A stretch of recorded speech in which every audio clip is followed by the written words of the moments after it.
gente! A gente vai começar o tutorial de cabelo.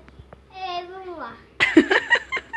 Isso aqui é um Vídeo de Isabella, não sei o que. Vamos lá no cabelo. Tem um cheiro muito bom, cheira.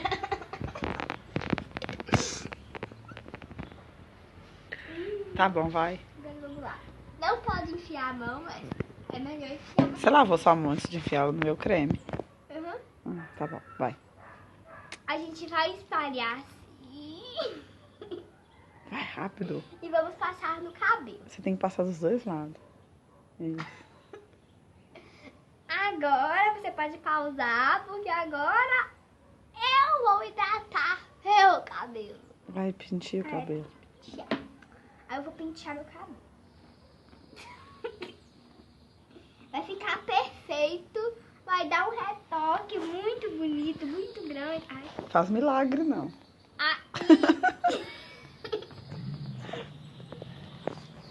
E vai ficar perfeito. Você já falou, né? Já.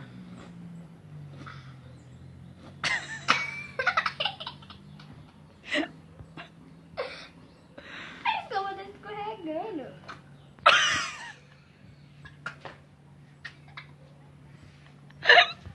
De que vocês estão rindo? Minha mão tá escorregando. Acontece com os piores cabelos. Olha, você. Não, peraí. Tá gravando? Então a gente vai passar o acerola misturado com água. É muito bom pro cabelo. Fala baixo, cara, senão você acorda ali. Você tem que espirrar no cabelo, você tá espirrando na parede. Tem que espirrar assim, pra não espirrar na parede. Olha só. Ó. Joga o cabelo pra frente. Minha fotógrafa. Joga o cabelo pra frente. Uou! Não burra de lado.